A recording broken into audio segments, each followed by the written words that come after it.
Okay, so we have a problem in capital budgeting or integer linear programming that an investor wants to build factories and warehouses on different proposed sites with a total budget of $10 million. So it means that the investor has proposed that I can spend only $10 million. The maximum that he can spend is $10 million. Okay, and the alternatives are the Los Angeles factory, the San Francisco factories, the LA warehouse, and San Francisco warehouse. Okay, this is the budget requirement for each factory and warehouse. $6 million is required to build Los Angeles factory, 3 million for San Francisco factory, $5 million for LA warehouse, and for the San Francisco warehouse we have $12 million, $2 million required, and this is the net value if this facility is built. If LA factory is built, it will be worth of $9 million, and similarly San Francisco factory, SF factory, will be $5 million. $6 million will be the worth of LA warehouse, and $4 million will be the worth of SF warehouse. Okay, but we have a note that we can either build the SF factory or SF warehouse. So it means that between these two, only one can be built. Okay, either SF factory or either SF warehouse. So let's model it. Okay, this is a word problem. We need to model it. Okay, so first of all, let's x1. You need to define the decision variable. Okay, so let's x1 is the LA factory being built. Okay, x2 is the SF factory, x3 is the LA warehouse. Okay, and x4 is equal to the SF warehouse. Okay, these four are the decision variables, and then these decision variables are actually 0 1. It means that xi belongs to 0 1, either. So xi is equal to 1 or 0. 1 if selected, okay, and 0 otherwise. Okay, so if I decide to build a LA factory, it means that x1 is equal to 1 then. Okay, otherwise x1 is equal to 0, it means that we are not building the LA factory. Okay, so this is the main thing that you need to understand. Okay, so okay, so now we have now decision variables. Okay, now this is the net value. Okay, so net value is the thing that we want to maximize actually. Okay, so this is a maximization problem, and we want to maximize z is equal to, this is the net value of the x1, so we can say that 9x1 plus 5x2 plus 6x3 plus 4x4. This is the objective function. Okay, subject to, okay, subject to, we have the budgeting constraint. Okay, we have a total budget of $10 million. Okay, and these are the budgets for each project. Okay, so the x1 LA factory actually cost us $6 million. Okay, so 6x1 plus 3x2 plus 5x3 plus 2x4 is less than or equal to $10 million. Okay, this is the budgeting constraint, this is the constraint 1. Okay, we have another constraint, and this constraint states that either SF factory or SF warehouse can be built. Okay, so it means that SF factory is x2. Okay, so x2 is less than or equal to x4, or we can say that x2 minus x4 is less than or equal to 0. Okay, so both are okay, but this one should be written because you can write it in Torah or any uh, other program. Okay, and x I must be greater than or equal to 0 and belong to 0 1. It can have value of 0 or 1. This is now the complete model for the problem. Okay, I hope you have got my points, and you will remember it in exam, inshallah. Okay, so now we will continue to check the feasibility. Okay, we have already done that actually by segregating between the feasible and non-feasible solution. Actually we keep 4 solutions.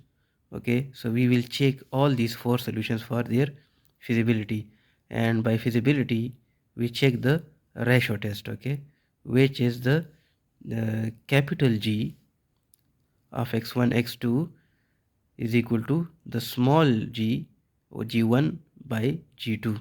Okay, so we first define the capital G. Okay, G of x1 x2. Okay, so I will copy x1 x2 from the above. Okay, because we have already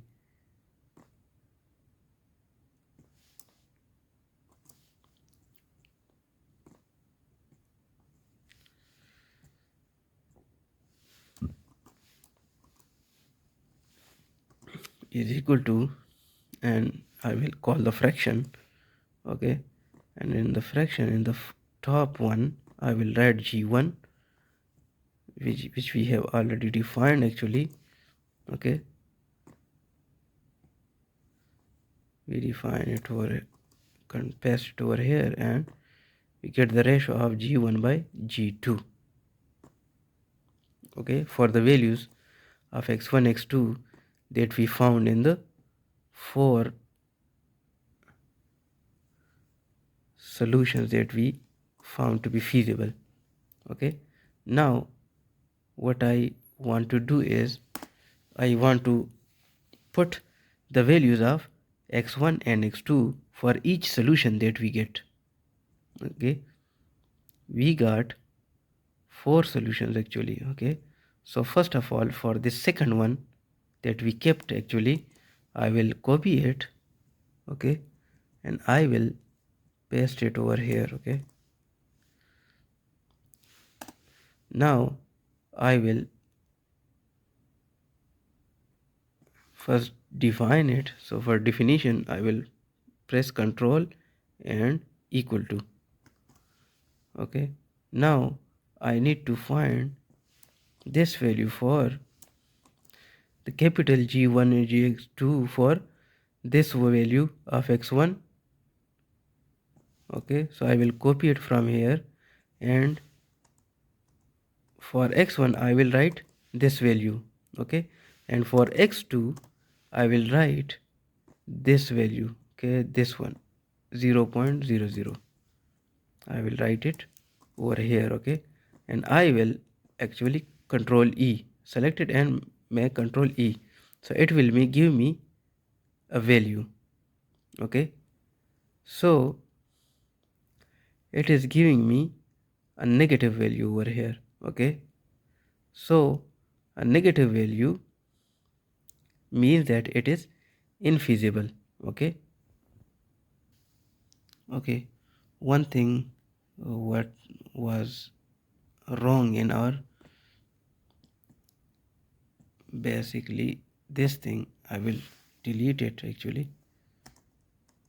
Okay, so I want to, this thing is defined actually, but the g1 and g2 actually it must be in this form. Okay, in the standard form. Okay, it should not be in the less than or equal to form, it should be in the standard form like this. Okay, so I converted it actually into the standard form. Okay, I transferred the 1 from the right hand side to the left hand side, and similarly the 2 from right hand side to the left hand side. Okay, and removed the less than or equal to sign. Okay, so now I will compute it and let's see what we get.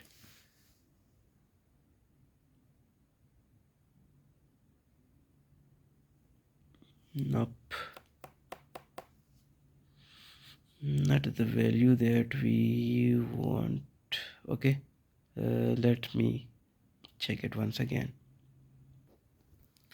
Okay, so we got a negative value for this, so that is why it is non-feasible solution. Okay, this is non-feasible solution. Okay, now we need to take the second point. Actually, second point that we have over here. Okay, take this point. Okay, and check it for the feasibility. Okay, so to check feasibility, we want to find the capital G for x1 is equal to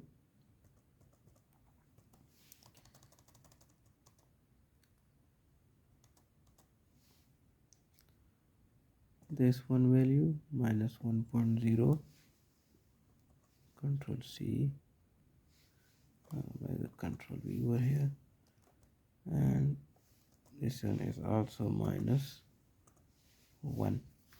Okay, so let's compute it actually.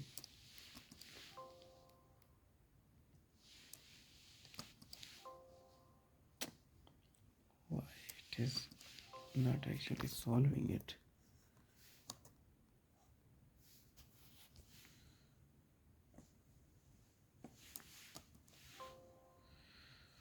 There must be something wrong with the definitions. Okay,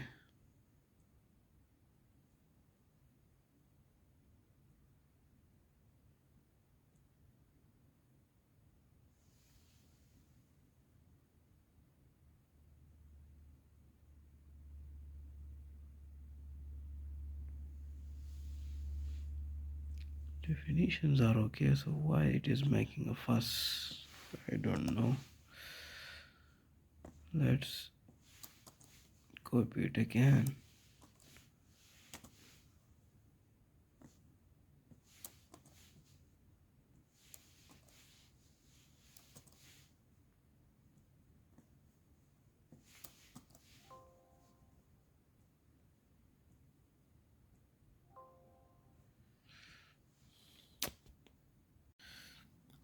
Okay, so for checking feasibility, actually what we do is we take the solution that we kept this solution. Okay, and we check the feasibility using the capital G, which was G1 x1 by x1 x2 and G2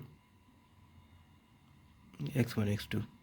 Okay, now for the second one, actually I am recalling the second solution, that is the fourth solution that we keep. Actually this is the second one because we ignore the first and the third one. Okay, and we have a total of 4 solutions that are feasible over here. Okay, so for this I need to check this capital G of x1 x2. Okay, so I copy it, paste it over here, and I will remove these values and I will put these values instead. Okay, for x1 and x2, and for x2 I put this x2 value.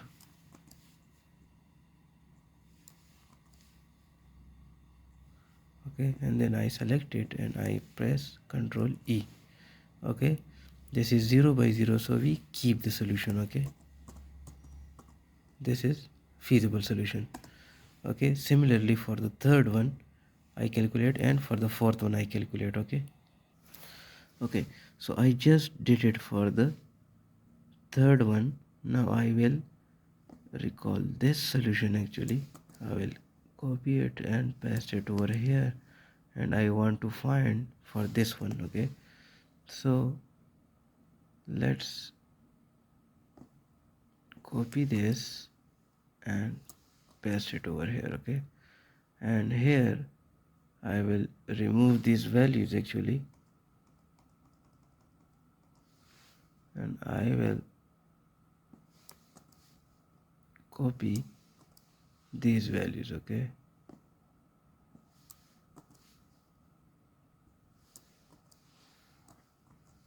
and I will select it and I will computed. Okay, control E.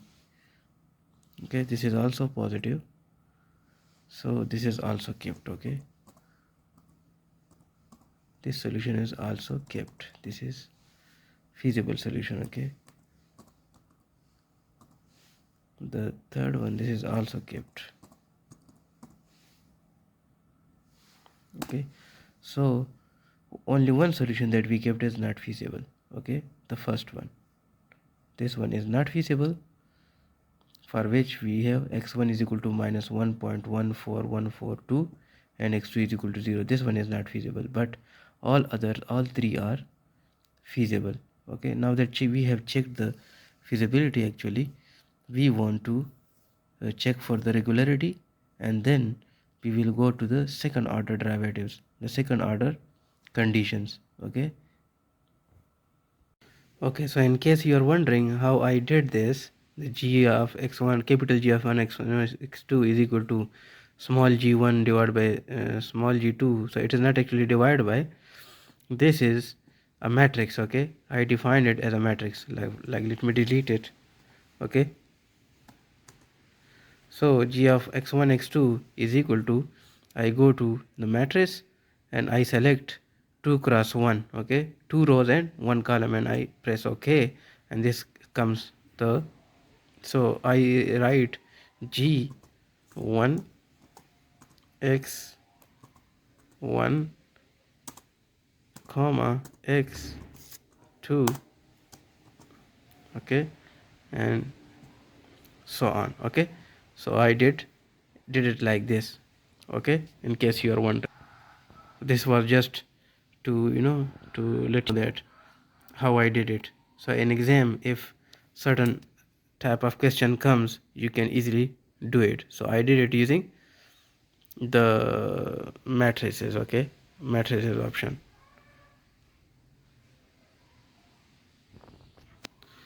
Okay, my camera focuses.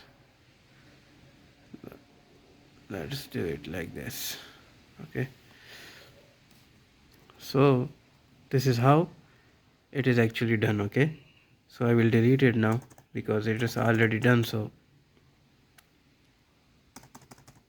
now we will check the regularity. Okay, the regularity is checked by taking the differentials of the constraint with respect to x1 and x2 and make the matrix of it. Okay, and then take the transpose and all that. Okay, so let me do it so that you can do it in exam. Okay, so let me check it, do it directly. I will do that small h of x1 x2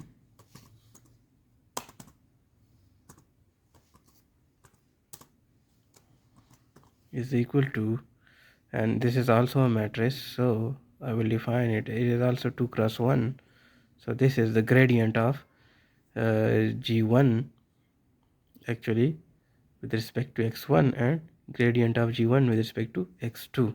Okay, so for gradient I go to this, but before this I go to fraction. Okay, I call the fraction and I call this one and g1 of x1 x2, which is a constraint actually. So let me copy it from here, small g1 and g2. Okay, this thing, so let's copy it from here and paste it here. Okay,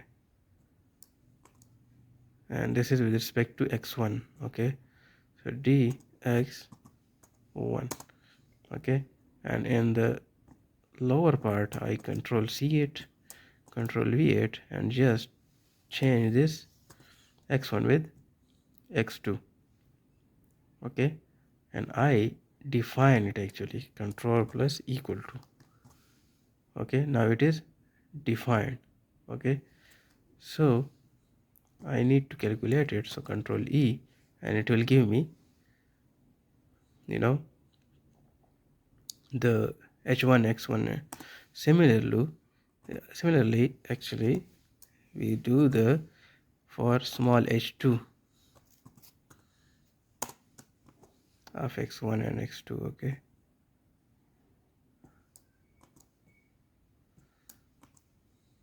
okay, now I will copy this and paste it over here.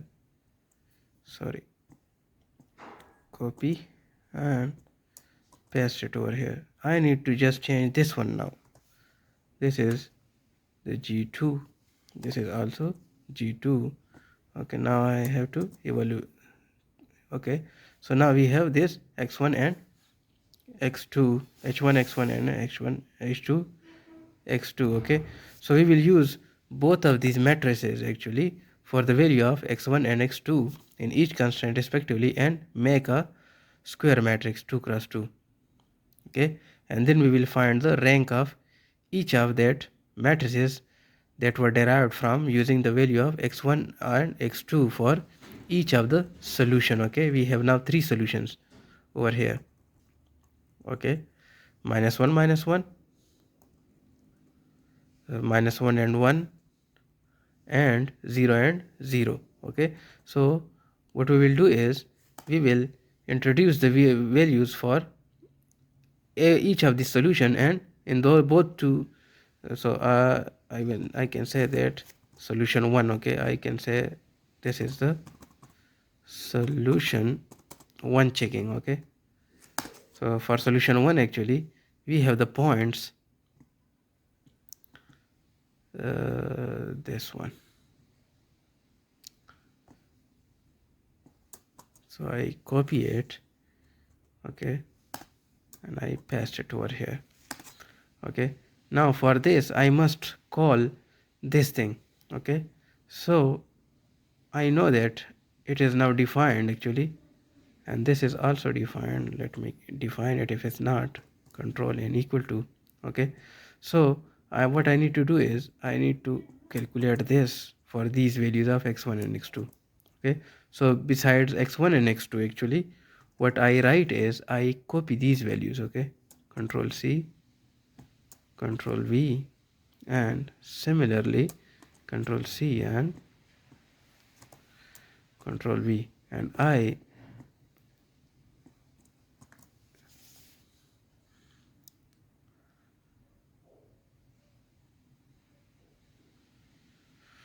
oops, there is a problem again. Okay, I got to know what's the problem is. Okay, I need to undefine it. Okay, I need to undefine it.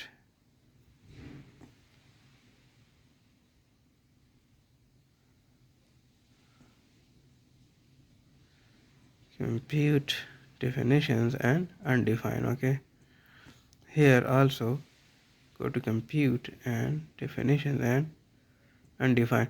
Actually it is defining in this and as well as this one, but I need only these things, these twos against this, so that I can put x1 and x2 over here and I can get the matrices, not this one. Okay, it's also involving this one, but this is already done. Okay, so what I need to do now is that I need to write control C, control V, and I need to control C and control V, and now I need to define it. Now it is defined. Okay, now similarly doing here control V, and I need to control C and control V, and now I need to define it control equal to. Okay, now the definition is okay. So now for if I calculate it, it will give me a proper value. Okay, and similarly I want to calculate h2 for the same values. Okay, so I will change this from h1 to h2, and it gives me a value. Okay, now I need to take the transpose of it. Okay,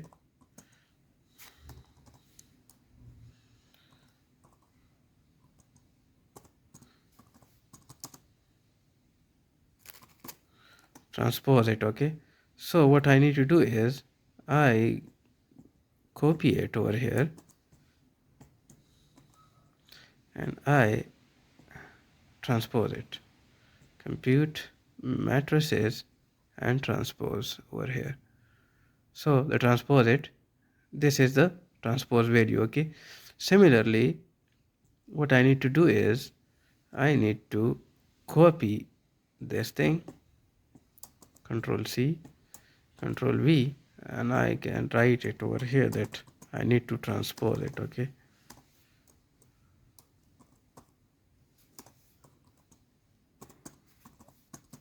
transpose it. Okay, so I go to compute matrices and transpose. Okay, now this is the transpose. What I need to do it now, I need to make a matrix of it, of this and this. Okay, so I copy, make a matrix. Okay, and it should be 2 cross 2 actually.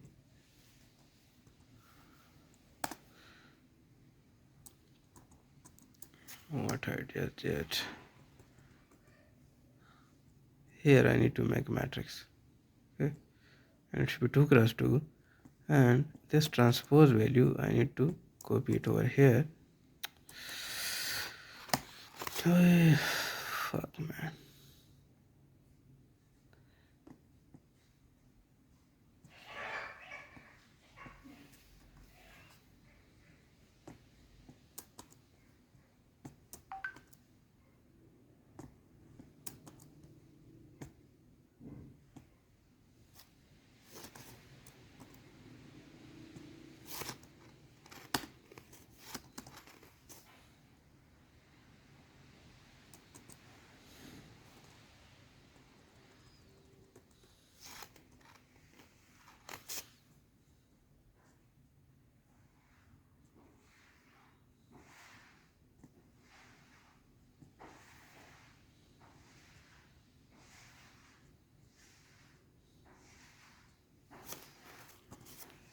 Zero, this is -2, this is 2 and 2. Okay, now we have the complete matrix, and I go to compute and find its rank actually. Okay, so I select it. Okay, go to compute matrices and rank. Okay, so it has 2 rank, which is full, so we can say that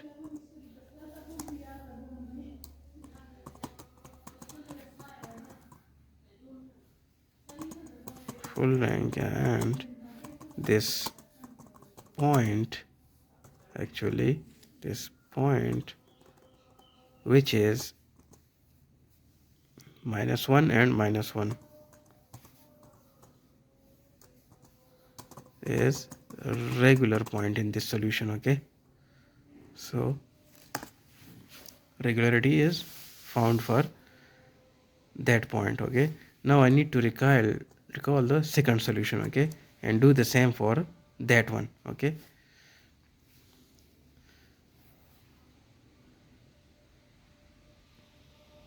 okay, so recalling that second point, the second point is -1 and 1. Okay, this one. So let's recall this so that we can just put it over here as -1 and 1, but let's do it.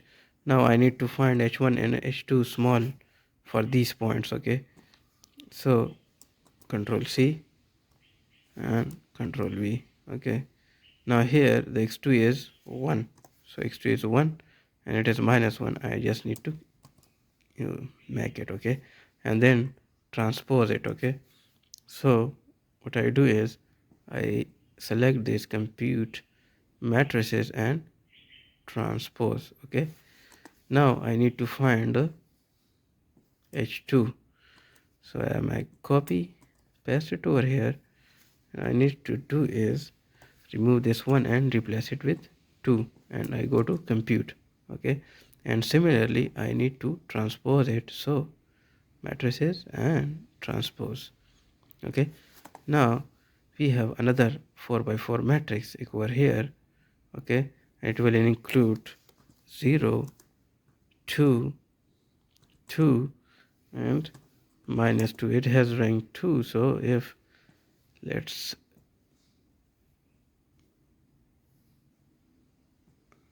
okay, so you can say that it is full rank, point is regular. Okay,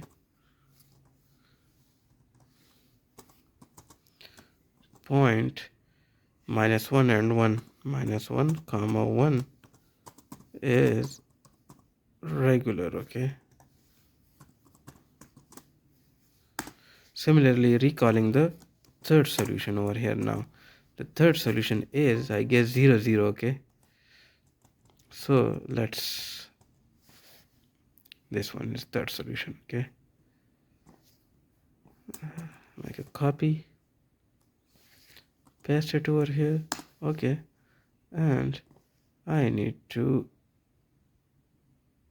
copy it.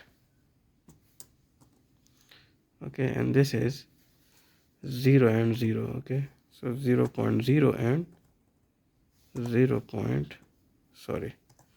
0.0. Okay, and I need to control E and compute it. Okay, and similarly H2 for 0 0.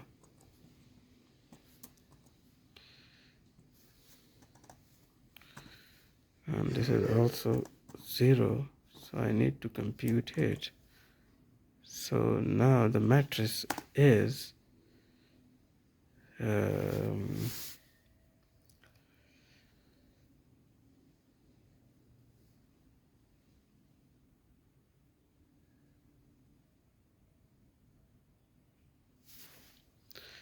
let me think of it like another way. If I make it 2 cross 1, actually we have 2 rows and 1 column over here, and I put H1 over here and H2 over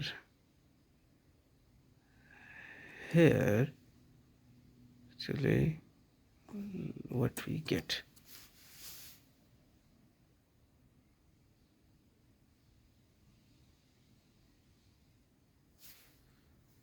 okay, you get this thing, and if we transpose it, actually,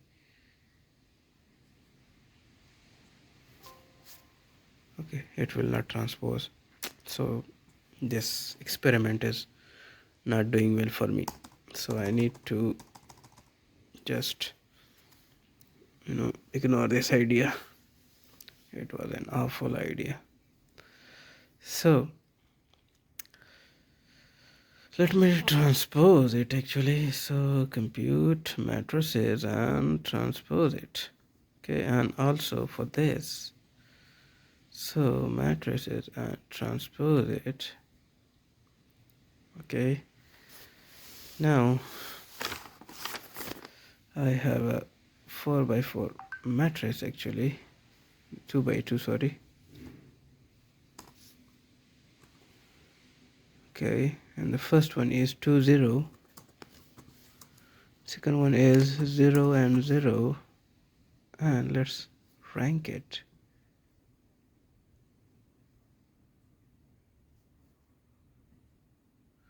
Okay, this is rank 1, which is not full, so this solution is invalid. Okay, this is not a regular point.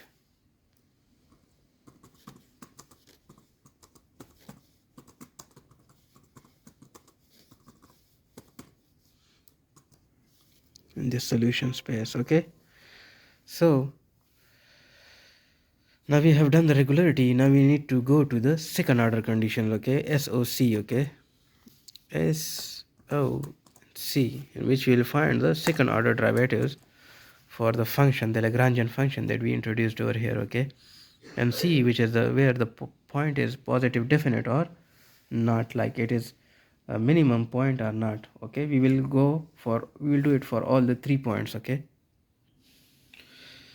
this is also regular point. This is I was wrong in it. This is rank 1, so this is a regular point, actually. Okay, so now actually we do not need to do the second order conditions, actually, but Still we need to find the value of lambda, and lambda we have already found actually.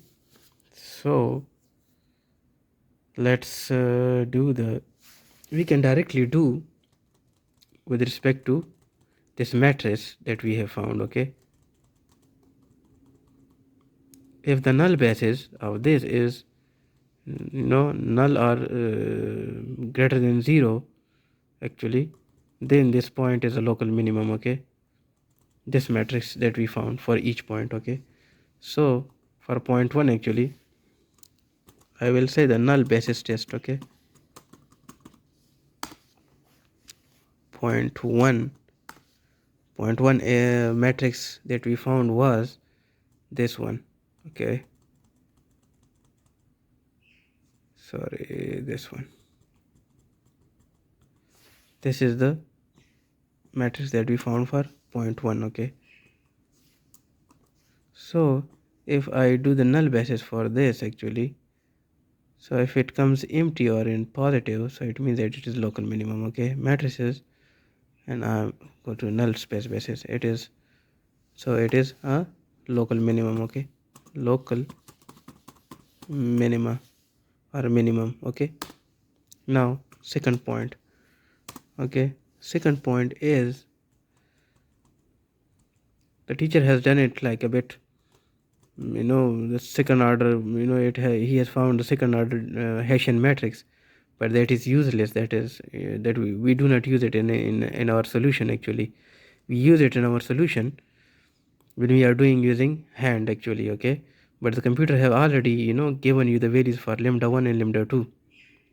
Okay, so you don't need to do it over here, but still we can do it in the end. Okay, so let's do it for the, so this was solution 1. Solution 2, we had this matrix, okay, which was regular point. So I copy it, okay, and I paste it over here. And for this actually I say compute the null basis. Okay, matrices null basis. So this is also local minimum. Okay, local minimum is the verdict.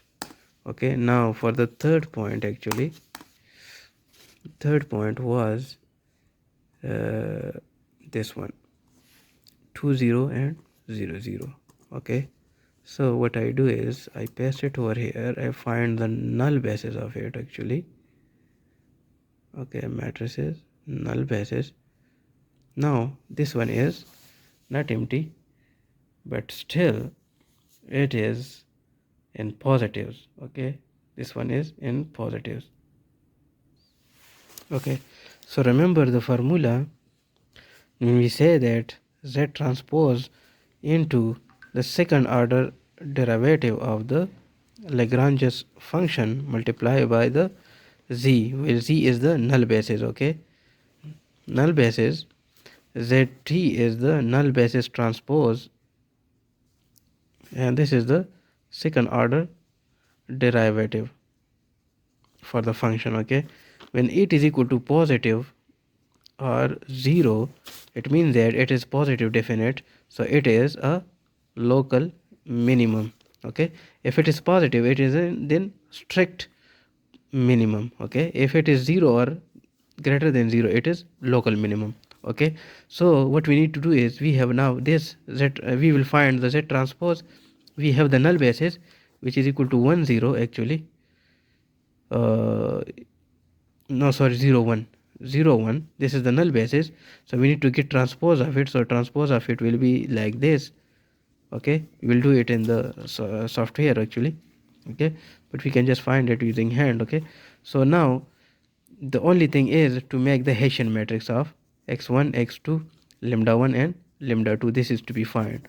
Okay, and it is equal to, we have two variables, so it will be 2 cross 2, and it will be the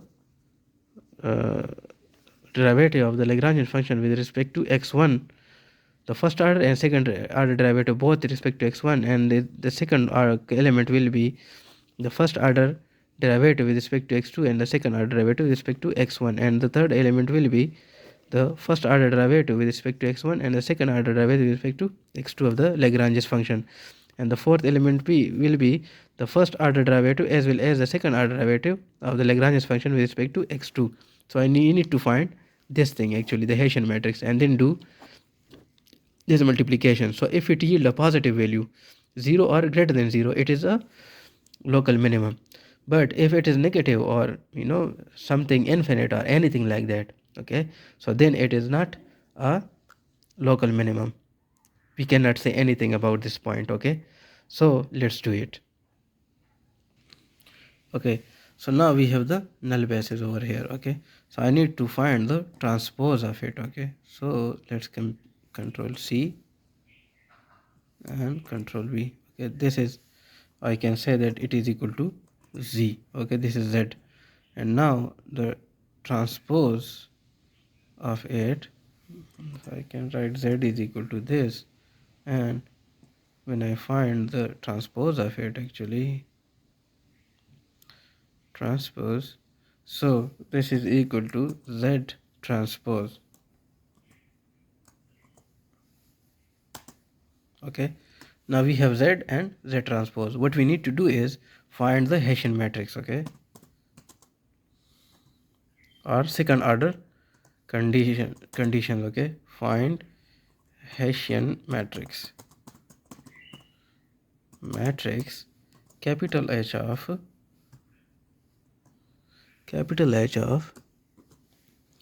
x1, x2, lambda 1, lambda 2, and so on. Okay, lambda 1 comma lambda 2. Okay, so I need to find this thing. Okay, so let's first define it, actually. Okay, so this Hessian matrix, okay, let control M,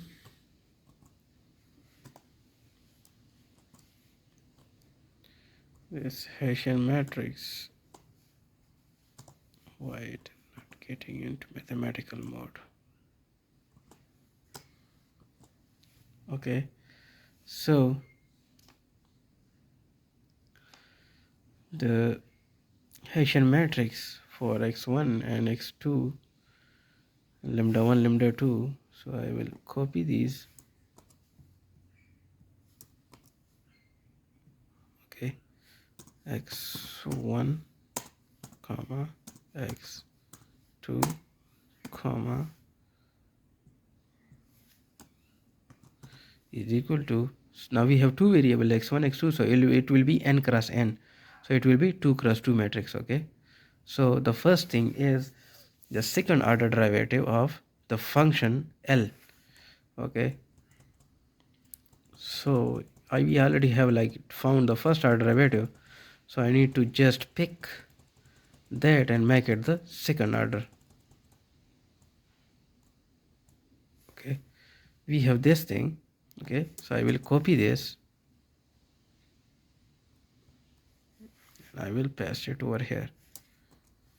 Okay, now here I will make it the second order derivative. Okay, and I'll also make this the second order derivative.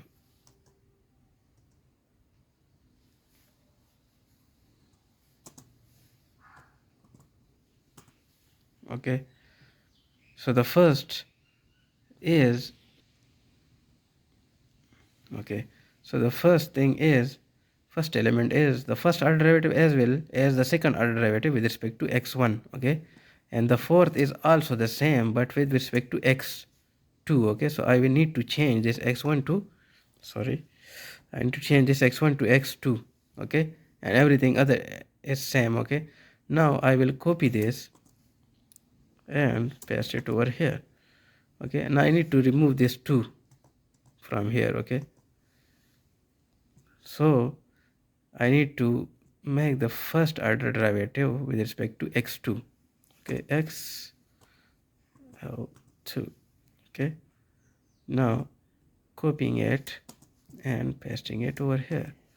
But here the first order derivative is with respect to x1 and the second order derivative is with respect to x2. Okay, I need to compute it and it will give me this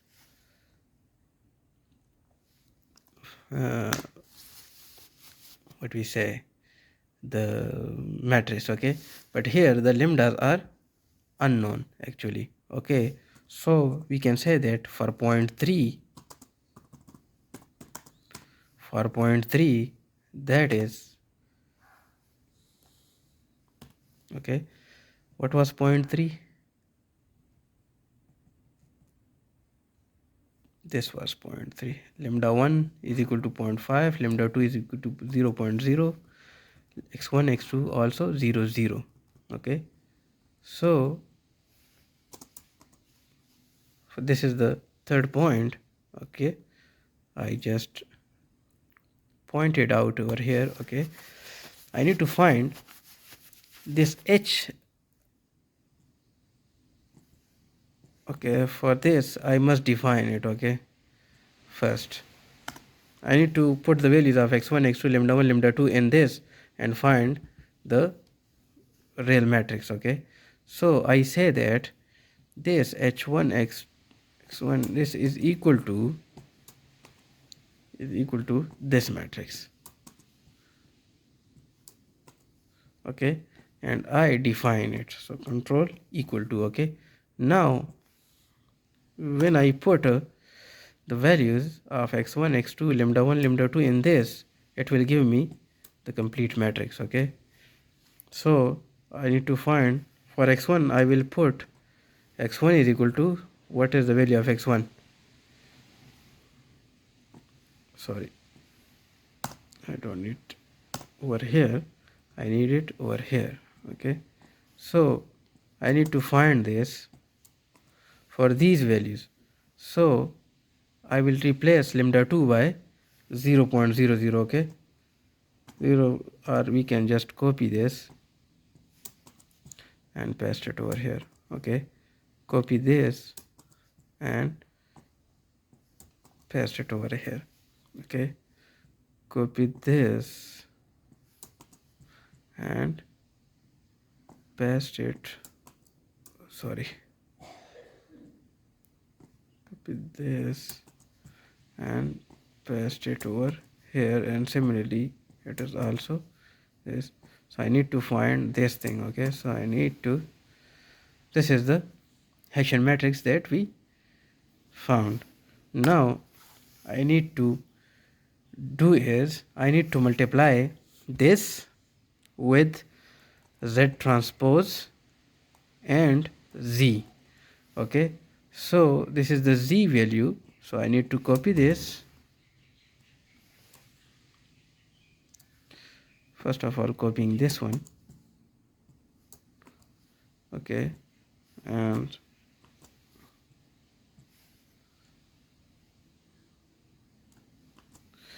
okay, so what I need to do is, I need to not do the values.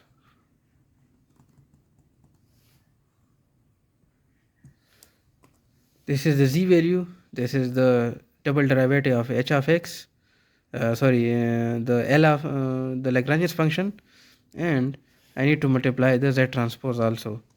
Okay, so let's copy the Z transpose. This is the Z transpose. So what I need to do is, I need to put it over here and make the multiplication and find it out using control E. So it is giving us a negative value, -1. So it means that this is not a minimum, but we cannot give any verdict, cannot say anything about this point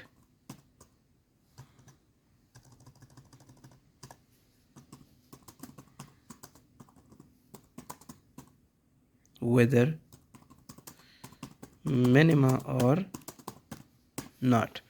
If it were positive value or 0, we would have said that this is a minima. Okay, so this is the exercise problem. Okay, this is this one problem. Okay, this one. Okay, I am solving this problem actually. Okay, so we have minimize f of x is equal to x1 plus x2 subject to x1 minus 1 whole square plus x2 square is less than or equal to 2, and x1 plus 1 whole square plus x2 is greater than or equal to 2. Okay, these two are the constraints and this is the function. Okay, and we have to minimize it. So to do this, actually we define the function. Okay, then I define the function this, because here I wrote a minimum, so I will ignore this in the second and write all the function only, and will press control is equal to define it. Okay, subject to this and this. Now this one is in standard form because it is greater than or equal to, and we know that in the KKT we use ax is greater than or equal to b. Okay, but this is ax is less than or equal to b form, so we need to convert it into ax is greater than or equal to b form. Okay, where b is the right hand side. Okay, so this less than or equal to will be converted into greater than or equal to by multiplying it with -1. Okay, so we multiplied it with -1. Okay, and so we defined the first constraint. Okay, we write it as g1 of x1 x2 in this form. Okay, and we select it and press control is equal to define it. Okay, secondly, what we do is we do the same for the second constraint, but second constraint is already in standard form, so we just need to transfer this 2 to the left hand side. Okay, which will become -2. Okay, other than that everything is okay. And here I need to define the capital G of x1 x2, which is the matrices of g1 x1, the value which we get from here and the value that we get from here. It will be a 2 cross 1 matrix. Okay, 2 rows and single column. Okay, so I need to define the matrix over here. Okay, which is 2 cross 1 single column and 2 rows. Okay, this is the matrix, and here it is equal to g1 of x1, and here it is equal to g2 of x1 and x2.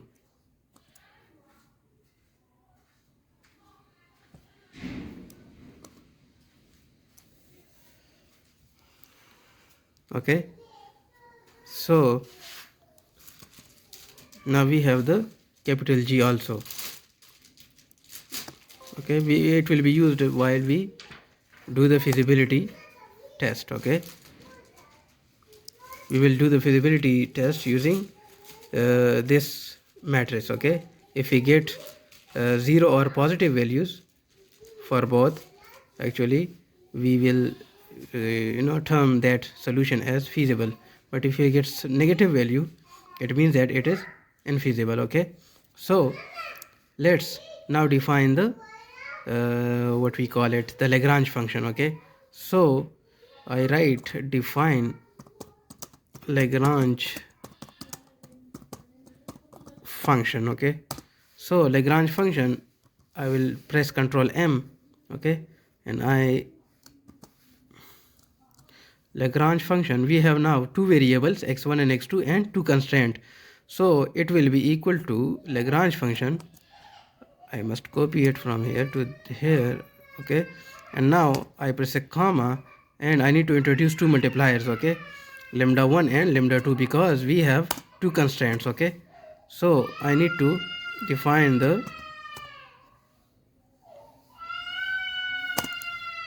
Lagrange multipliers. Okay, and it is equal to the f of x actually. Okay, f of x1 x2, so it is already defined, so I do not need to repeat this. I only just need to pick this one. Okay, Control C. Computer will itself pick the function value. I need to just write this over. Okay, minus lambda 1. Okay, so lambda 1 into the first constraint. Okay, this is the first constraint, so I press Control C and Control V. Okay, minus lambda 2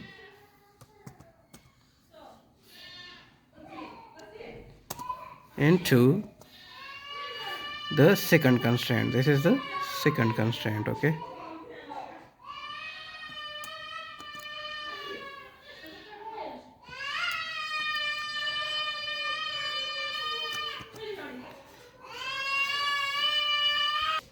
Okay, so now we have introduced the Lagrange multipliers and have defined the Lagrange function.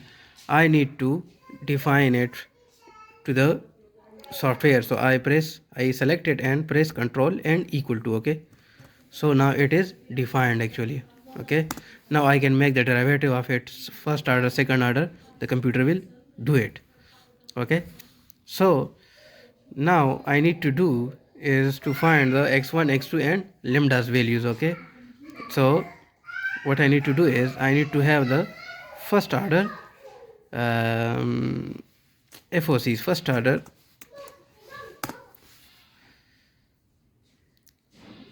conditions. Okay, so for FOC I need to I will have like two equations from here. Okay, lambda into g1 of x1 x2 is equal to 0, first equation.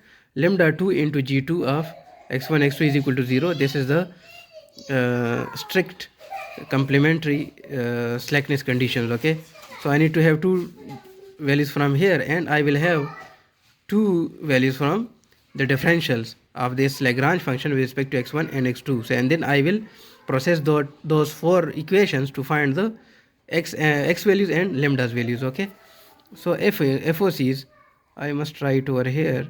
FOCs to find xi's. Okay, xi and lambda i.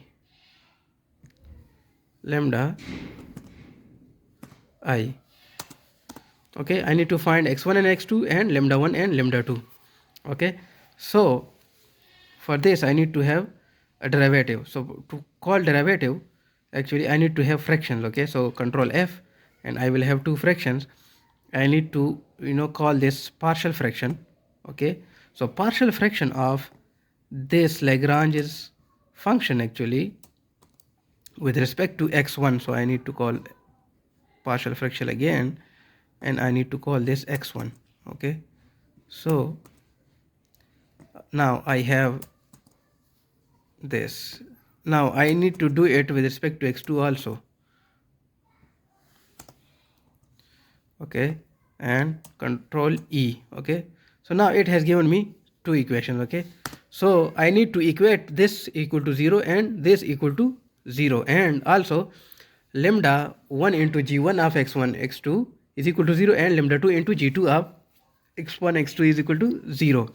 Okay, so let's write these equal to zeros. I will press control D and I will write control C, control V equal to sorry let's paste it again. Okay, equal to 0. Okay, and now I need to copy this thing and equate it to 0. The third thing that I need to do is to define this thing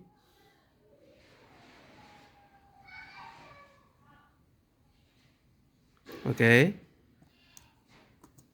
control C, control V and equal to 0. Okay, and also this one lambda 2 into g2. Okay, well g2 is the constraint. Okay, so now I have like these four equations, so I need to solve these for numeric value. Okay, for numeric value. So now I have got the series of solutions. Okay, combination of solutions. So I break the parenthesis and I need to separate it. Okay, so let's see how many solutions do we got over here. Okay, so we have over here four solutions. Okay, so this is solution 1, this is solution 2, this is solution 3, and this is solution 4.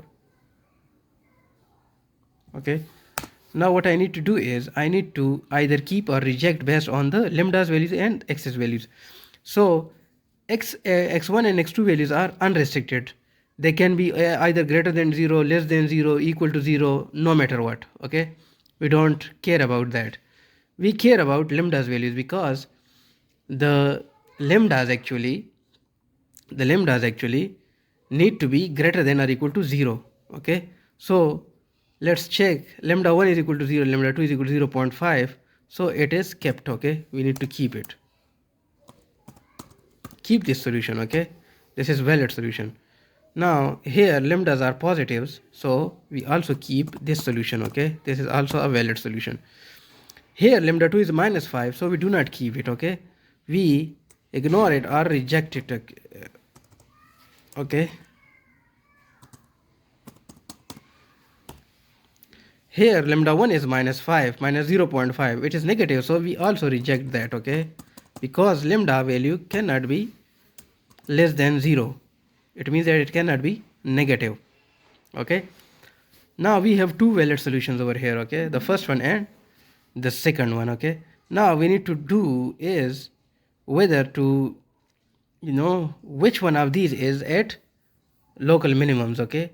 So these are all the four solutions. We reject these two solutions, the last ones, because of the lambda's negative values, and the first twos are kept. Now we need to know about the first and second, investigate the first one and second one for its regularity, okay, the solution space, okay, the feasibility using the capital G matrix, okay, whether it is feasible or not, okay. This is also a test because we have lambdas, but we need to make it sure further, okay. So we need to check the feasibility, check the regularity. If these solutions x0, x is equal to 0, x2 is equal to 1 is regular, x1 is equal to 0 and x2 is equal to minus 1 regular in the solution space, okay. After that we need to do is we need to find if it is like non-regular or something, okay. So whether it is positive definite, the Hessian matrix is positive definite or not, okay. So if it is positive definite, it means that it is a strict minimum, okay. So we need to do that. So I will do that in the next video, okay.